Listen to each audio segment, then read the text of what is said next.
14 अगस्त 1947 की मध्य रात्रि को भारत स्वतंत्रता अधिनियम लागू हुआ और भारतवर्ष दो भागों में बंट गया, भारत और पाकिस्तान।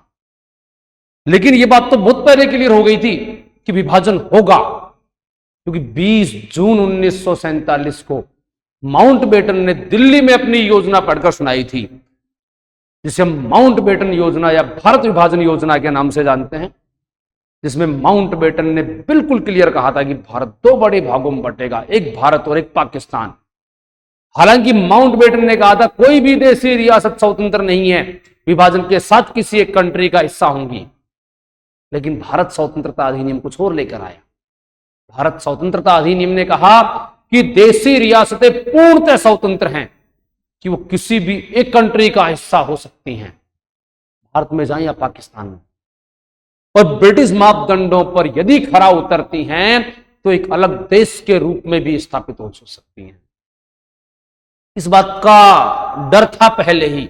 भारत के अंतरिम सरकार के मुखिया पंडित जवाहरलाल नेहरू और सरदार वल्लभ भाई पटेल को तो 5 जुलाई 1947 को सरदार वल्लभ भाई पटेल के नेतृत्व में रियासती सचिवालय का गठन किया गया और रियासती सचिवालय को काम दिया गया कि राज्य रजवाड़ों को एकजुट करो। लेकिन राज्य रजवाड़े एकीकरण पत्र पर हस्ताक्षर करने को तैयार नहीं थे।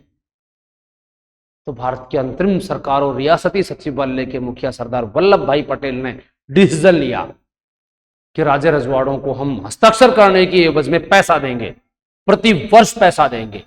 और वो ही पैसा जो है क्या कहलाया था भाई, तो उसी पैसे को हम क्या कहते हैं, प्रीवी पर्स के नाम से जानते हैं। क्या है प्रीवी पर्स? क्या है प्रीवी पर्स?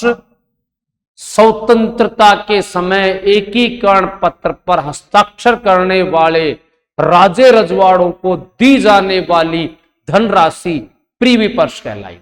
जैसे आपका जो मैंने बताया कि 5 जुलाई 1947 ईस्वी को रियासती सचिवालय का गठन किया गया था, जिस रियासती सचिवालय के अध्यक्ष हुआ करते थे, जिस अध्यक्ष का नाम बताते हम सरदार वल्लभ भाई पटेल। और सरदार पटेल ने निर्णय लिया था कि राज्य रजवाड़ों को एकीकरण पत्र पर हस्ताक्षर करने की एवज में अधिकतम धनराशि जो दी जा सकती है, अधिकतम धनराशि जो दी जा सकती है, वो अधिकतम धनराशि कितनी होगी, तो 10 लाख रुपए सालाना होगी।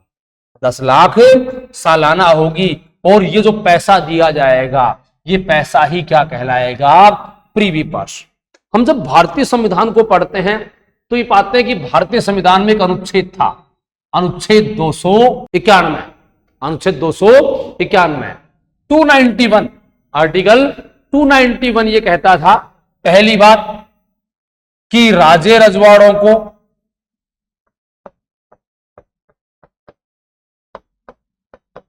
दो चीजें दी गई।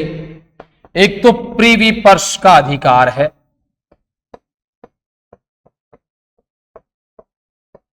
और ये जो प्रीवी पर्स जो होगा ये कर मुक्त होगा, इस पर इनसे टैक्स भी नहीं लिया जाएगा। और दूसरे, राज्य रजवाड़े पैतृक तौर पर उपाधि व पदवी का परित्याग कर, पदवी धारण कर सकते हैं।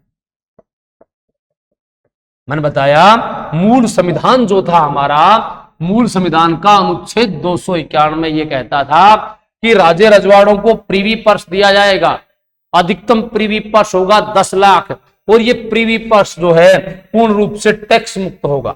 और साथ ही साथ राज्य रजवाड़ों को पैतृक उपाधि धारण करने का अधिकार दिया जाएगा।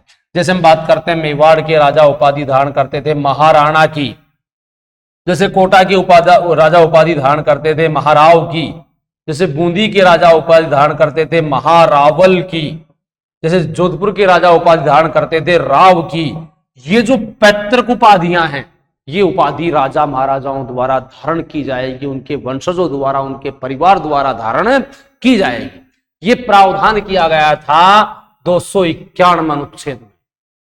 लेकिन 1967 के चुनावों के बाद एक महिला सामने आई, संसद में एक महिला आई, the iron lady of India Shrimati Indira Gandhi, जिन्होंने 1967 में प्रस्ताव रखा कि राजे रजवाड़ों को दी जाने वाली धनराशि जो है, इससे राष्ट्र का बहुत ज्यादा नुकसान होता है। भारतवर्ष की देशी रियासतों किसी को 5 लाख, किसी को 8 लाख, किसी को 10 लाख रुपए देते हैं और सालाना देते हैं, ये धनराशि ना दी जाए। और साथ ही साथ इन राजा महाराजाओं को धारण की जाने वाली उपाधि पर भी अंकुश लगाया जाए। इन सारी चीजों पर अंकुश लगाने का श्रेय एक अकेली महिला को जाता है, जिस महिला का नाम क्या बताते हैं हम, इंदिरा गांधी। मैंने 2 फोटो एक साथ रखी है, सरदार वल्लभ भाई पटेल और श्रीमती इंदिरा गांधी। एक लोह